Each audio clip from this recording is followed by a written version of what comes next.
So ayan po, magandang tanghali sa ating lahat. Nandito tayo muli dahil bisitahin natin ngayon si Ate Jolly. Yes, si Ate Jolly yung ating kalabaw po mga kabayan, dahil i-deliver na po namin doon sa ating bibigyan. Sino kaya po ang mabibigyan natin ngayon ng kalabaw? Ayan, nasaan kaya si Jolly mga kabayan? Puntahan natin ngayon si Jolly. Halip po kayo mga kabayan, kasi i-deliver na si Jolly mga kabayan. Kamustahin natin. Tao po.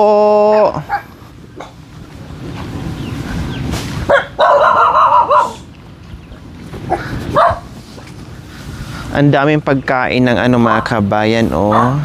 Ang dami nilang pagkain, tambak sila sa pagkain. At ayan, nandyan pa rin si Jolly. Hello kuya. Deliver na ngayon? Opo, deliver. Tawagin nyo na si kuya. Ay, tawagan mo daw si kuya, patawagan mo. Oh, mga kabayan, kumakain si Jolly dito. Hello. Ayan, nandito kami ulit dahil oras na para isasama ka namin. Kukunin na namin kayo, no? O, sige, kain ka muna dyan. Mabait talaga siya mga kabayan, no? O, sige, kain ka lang. Sarap naman ng mo. Kain-kain mo dyan. Pahiga-higa ka pa. Ha? Magpakabusog ka, ha? Kasi malayo ang ating pupuntahan. Malayo ang ating pupuntahan. Kailangan magpakabusog ka. Malayo-layo ang ating lalakbayin. Kaya mo kaya? Kaya ko nga eh. 2 lang ang paa ko, sa'yo 4 ang paa mo. Diba? Ang taba mga kabayan, no? Maganda yung katawan niya. Oh.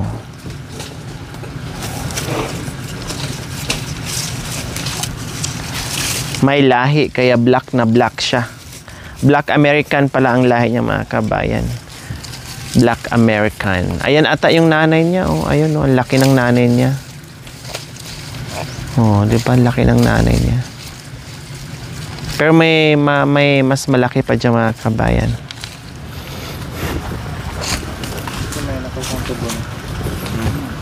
Yung tubuhan dito?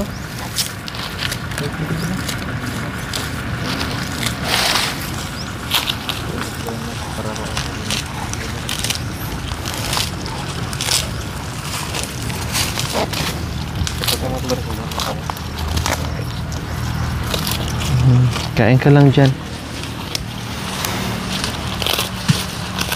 So, dapat maalagaan siya, maparami siya. Dapat po sa mabigyan natin, alagaan, mahalin, padamihin, sama ng ating pagmamahal sa kanila po mga kabayan. No? Dahil sa kagustuhan natin na magiging magaan yung kanilang buhay-buhay para sa pamilya.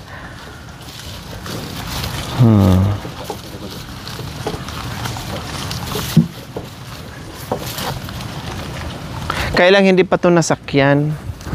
Hindi pa siya marunong. Pero madali lang naman na magturo. Lahat naman, siyempre, no, lahat naman ay tinuturuan. Grabe yung ngipin nila, no? Kayang-kaya nilang drugin sa nila. Ngipin na, sa bagay, lalaki ng ngipin ng mga kabayan. Eh, yung paborito lang kainin, yung usbong ng tubo. O kung tawagin mo, kumpay sa amin, kumbaga. Eh, yung gustong-gusto nila. Siyempre, banda rito kasi medyo matamis-tamis ng mga kabayan. Grabe, oh. Unti-unti lang, Aday, sinuksok mo na lahat. Matamis. Hindi pa pwede, sama tayo. Matamis. Maghanap na ito sa bandang bisa nila.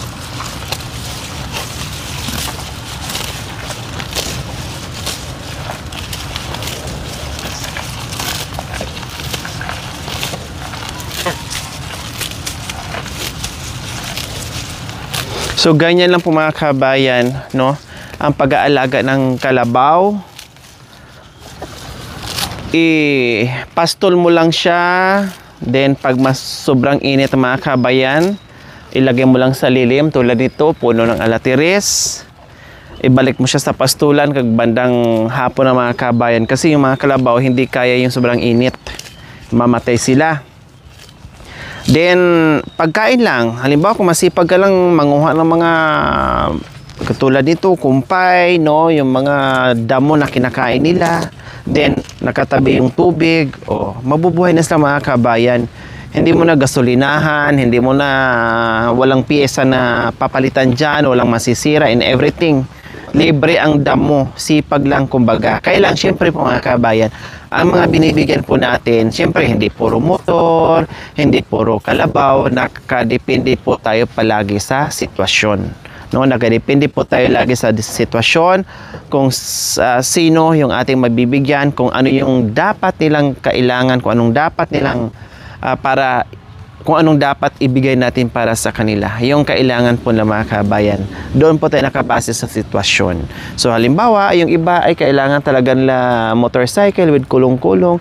Yung iba naman kailangan nila ng kalabaw dahil sa bukirin nila and everything. So lagi nakadepende po yan. Hindi pare-parehas yung ating bigay po mga kabayan. Nakadepende sa sitwasyon ng ating tutulungan. Katulad niyan, inahin, siguro naka-tatlo or dalawang ano na ito, anak. Ayan o. 'Di ba? Dadami. Dumami na yung kalabaw mo. At ayan, pwede pang manganak yan. Siguro kayang-kaya pang manganak ng 5 dyan. 'Di ba? Taon-taon naman nanganganak yung kalabaw mga kabayan. Kundi habang ginagamit mo sa bukirin, mga kabayan, dumadami ang kalabaw mo at parang savings mo na din. 'Di ba? Dadami. Hala, parang ang ganda ng ano niya, sa sentido niya, may kulay puti. Tala. Tala. Ang ganda ng ano mo na. Bakit? Kayaan lang. Kailangan anak tapuin kuya? Sabi ko na nga. Dito yung hinayin dyan. Sabi ko na nga eh. Palit, nagdagdag na lang yung tao. Sabi ko na nga eh, 2 beses nakaanak eh. Di ba? Di ba taon-taon po kuya manganak yung kalabaw? Taon-taon po? Marami, yung sa kanya nakawalo na. Grabe no? Na naman. Biro nyo. Nakawalo ng anak mga kabayan. Iba umabot ng din ng 20, ganyan. Manganak? Diyos Alaga ko. na siguro kayo, no? Grabe mga kabayan. 20. Sa 5 pa lang, sulit na daw. Okay, ano muna? Ayan, ikakarga na natin si Jolly. Huwag malikot ha. Hi, kuya. Opo, tuloy na po yung ating pag-deliver ni Jolly. Kasi sabi ko, bukas baka mamaya. Nagkataon na may oras tayo. Ayan, pinaliguan muna natin si Jolly mga kabayan. Para hindi mainitan kasi ibibiyahe siya. Hindi naman masyadong malayo. Pero kailangan para malamigan. Ayan. Kaya kailangan muna natin paliguan. Wow. So siya ni Jolly mga kabayan na hindi siya naligo sa... Ay, bakit? Natamaan sa bakal. Mainit kasi yung bakal. Akala niya yung napikahan siya mga kabayan. Magulating ka pala Jolly no. Tama na, busog ka na. Aalis na tayo. Doon ka na kakain. Marunong kang sumampa.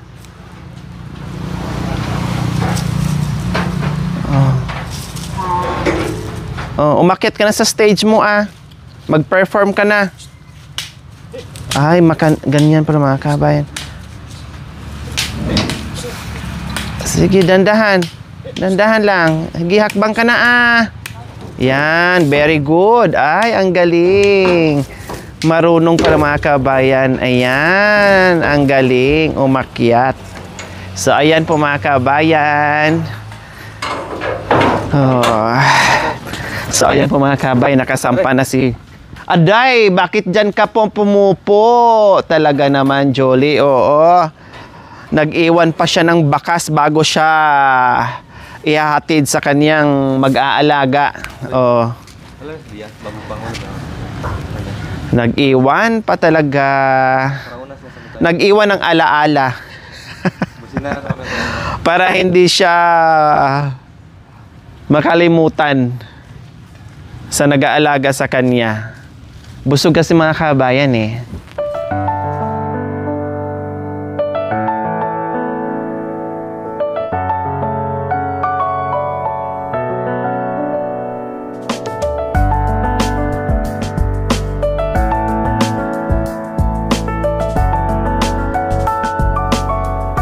Ayan, parang nakakalungkot din po mga kabayan, no? Kasi wala na siyang kasama, nasanay siya sa mga kasama niya sa lugar. Nakakalungkot din, pero ganun talaga. Ako nga dati mga kabayan, yung alaga naming baboy, kapag kinakatay, no?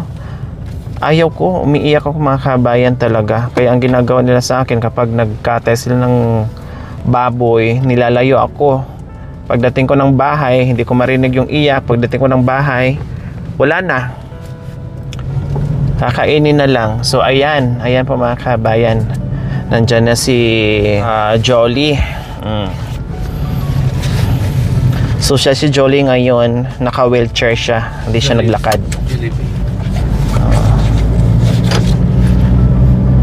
Masyal siya sa bayan mga kabayan. Papunta siya sa bayan. Mamasyal.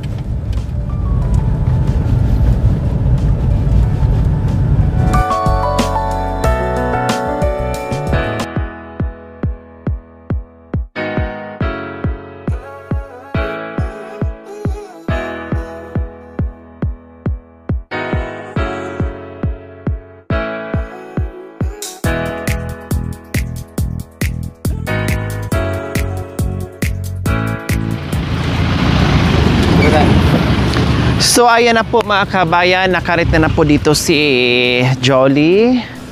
Ayan, dito natin siya i-deliver po mga kabayan. Dito natin siya ilagay kasi malilim dito, no? Dahil bukas din ng maaga mga kabayan ay ibabiyahe din namin. Siyempre maglalakad kami ni Ate Jolly ng bonggang-bongga na yung more than 6 hours po mga kabayan ang aming kailangan lakarin. Ilang bundok ang aming lalakbayin mga kabayan. Pero no worries naman po mga kabayan, kakayanin ni Jolly yun. Dahan-dahan lang, no? Ako nga kaya nga 2 ang pasya pa kaya 4. Pero dahan-dahan lang. At the same time po mga kabayan, meron naman din tayo madaanan ng mga sibol.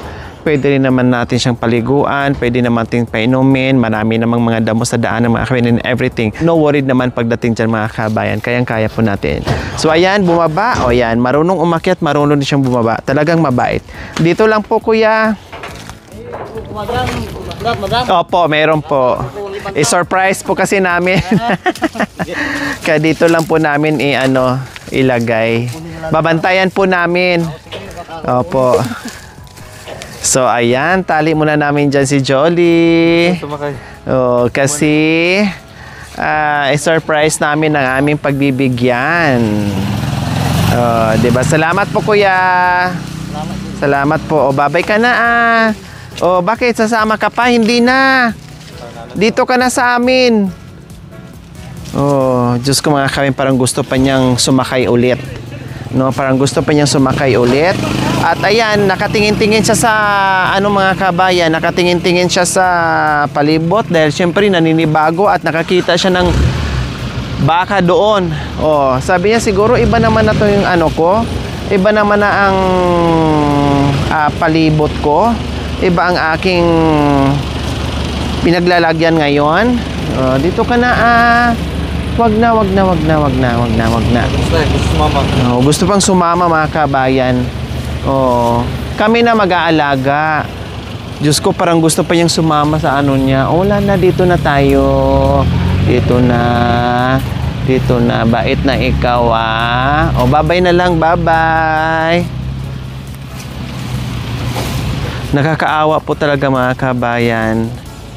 No, nakakaawa. Parang ang ako dati mga kabayan, kapag meron pinapakialaman sa hayop namin, kambing, lalo na yung yung baboy mga kabayan, kasi umiiyak talaga yun. Ayokong marinig na ganyan, pati ako umiiyak. Pag sumisigaw yung baboy, sumisigaw din ako, sumasabay ako sa iyak ng baboy mga kabayan, promise. Kaya nililigaw ako kapag meron silang balak na magkatay. Nililigaw ako ng daan, ng bahay. Oh, bye-bye. Bye-bye! Nakatingin siya, kawawa naman. Kawawa naman. Kawawa naman ang kalabaw namin. O di bali, no?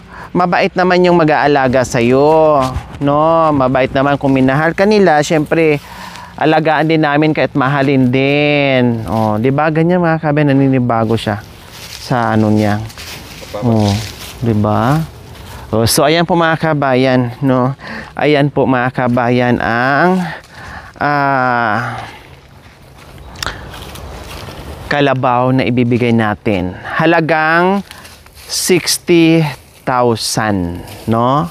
Walang labis, walang kulang po mga kabayan. Tinawaran ko ng 50, ayaw, 55, ayaw, so 60 talaga mga kabayan. Ganyan talaga pag nagbabay in sale, no? Talagang, syempre, kailangan din lang, kikita din sila in everything. Parehas lang tayo, kumakain, naghanap buhay. So, ganun talaga mga kabayan, no? So, malay natin, next time, ay makabili na naman tayo sa kanya. So, doon na daw tayo na mabigyan ng discount po mga kabayan. Sa ngayon ay naka-fix.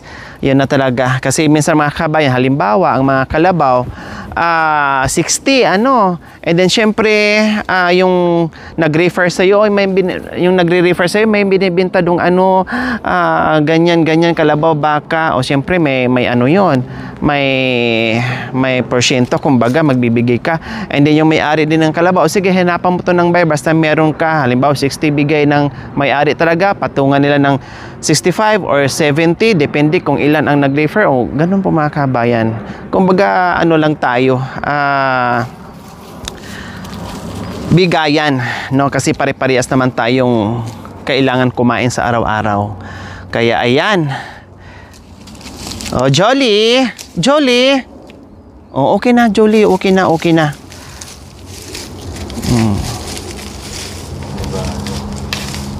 Nanibago siya. Bibili pa tayo ng bukas ay mamaya pala bibili tayo ng mahabang suga. Para habang naglalakad tayo, ipastol namin kayo. Pero kuha mo dito. So, ayan po mga kabayan. Magkano nga ba si Julie? 60,000 po mga kabayan. Hindi na po namin natawaran, no? At syempre magpapasalamat po tayo sa ating mapagmahal and very generous sponsors. Walang iba, ating Normaline Shepherd from Australia, 21,500. Nanay Mia, 30,000. From Fairfield, California, 5,741.65. Ate Bell from Hong Kong po mga kabayan, 6,000. Maraming salamat po. Ito na po yung ating pagmamahal para sa isang pamilya na matulungan natin mga kabayan. Maraming salamat. Wala kaming ibang maigaganti kundi taos puso naming pasasalamatan at dasal. Nawa ibigyan pa kayo ng kalakasan ng katawan sa araw-araw at nawa ibigyan pa kayo ng maraming biyaya dahil alam namin kung gaano kaginto ang inyong puso para sa mga kabayan natin. Kaya maraming salamat po sa ating lahat. Okay, so ayan po mga kabayan, abangan nyo po yung next episode kasi maglalakad kami ng kay haba-haba, pero meron kaming masyashortcutan daw po mga kabayan. Hindi ko alam kung shortcut ba talaga yan o baka lungkat na naman yung mga kabayan. Bahala na kasi meron daw kaming ibang madadaanan mga kabayan na medyo less sa layo. So titinan natin kung makalis tayo 1 oras, 2 oras, kung di mas mainam. Pero mas iba daw po ang daanan, no? Iba daw po ang daanan. Unlike doon ay medyo okay. Ito daw medyo kunting hirap na mga kabayan. Pero titinan natin mga kabayan kung saan. Bahala na. Basta i-travel natin. Basta maglalakad kami bukas ni Ate Jolie sa kabundukan para maihatid po namin doon sa dapat nating bibigyan. Kaya maraming salamat po. See you next episode. Manood without skipping ads. Paki-like and share na rin po mga kabayan. Maraming salamat sa walang sawang panonood sa aking channel. Bye!